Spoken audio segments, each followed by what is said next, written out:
ફેરફાર કરવામાં આવેલ છે.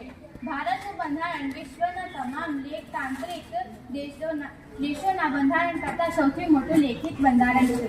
તેમાં અત્યારે 465 અનુચ્છેદ અને 12 અનુસૂચિઓ છે. તે કુલ 25 ભાગોમાં વિભાજિત છે. નિર્માણ સમયે મૂળ બંધારણમાં 395 અનુચ્છેદ, 22 ભાગો અને 8 અનુસૂચિઓ હતી. બંધારણમાં ભારત સરકારના સંસદીય સ્વરૂપનું માળખું તૈયાર કરવામાં આવ્યું છે, જેનું સ્વરૂપ કેટલાક અપવાદોને બાદ કરતા સંઘીય પ્રણાલી આધારિત છે. કેન્દ્રની સર્વોચ્ચ સરકારના કાર્યકારી બંધારણીય પ્રમુખ રાષ્ટ્રપતિ છે.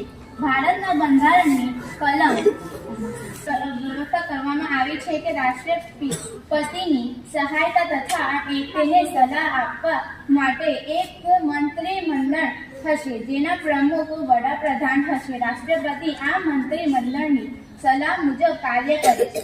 ભારતના દરેક રાજ્યમાં એક વિધાનસભા અથવા ધારાસભા પણ હોય છે, જે લોકસભા હેઠળ કાર્ય કરે છે. ઉત્તર પ્રદેશ, બિહાર, મહારાષ્ટ્ર, કર્ણાટક, આંધ્રપ્રદેશ અને તેલંગાણામાં ઉપરી સભા પણ છે.